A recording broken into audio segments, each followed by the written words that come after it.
Enfin, nous vous ferons découvrir une nouvelle application aux couleurs locales pour votre smartphone. Ma Ville Avance et son nom permet de visualiser à quoi ressemblaient plusieurs dizaines de lieux à Nantes il y a 100 ans. Une nouveauté qui mêle nostalgie et innovation technique.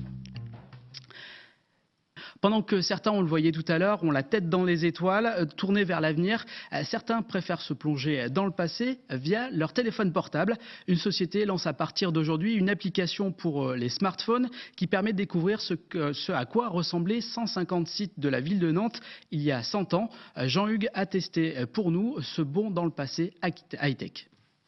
Aujourd'hui, c'est pas mal, mais c'était tellement mieux avant. Ah oui, prouve-le. Et c'est à ce moment que vous dégainez votre smartphone, celui avec une petite pomme derrière, équipé de la toute nouvelle application développée par Cédric, qui permet de retrouver Nantes il y a 100 ans.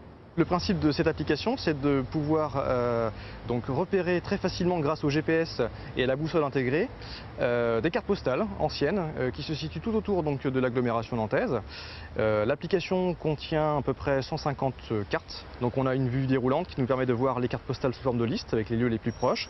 Ou une chose sympa également, c'est la réalité augmentée, c'est-à-dire qu'on peut se décaler et avoir donc une vision en 360 des endroits à regarder.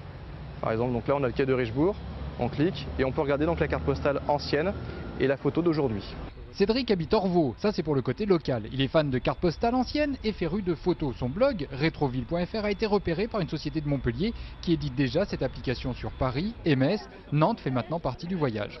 Et finalement, en Loire-Atlantique, on peut aussi se permettre des réponses de Normands. Alors, c'était mieux avant? Pour moi, il y a du bon et du mauvais. Du mauvais comme effectivement des choses qui ont disparu, comme la fontaine par exemple de la place où on se situe actuellement. Et puis sinon du bon, on voit effectivement qu'il y a des efforts qui ont été faits au niveau justement amélioration des espaces verts, etc.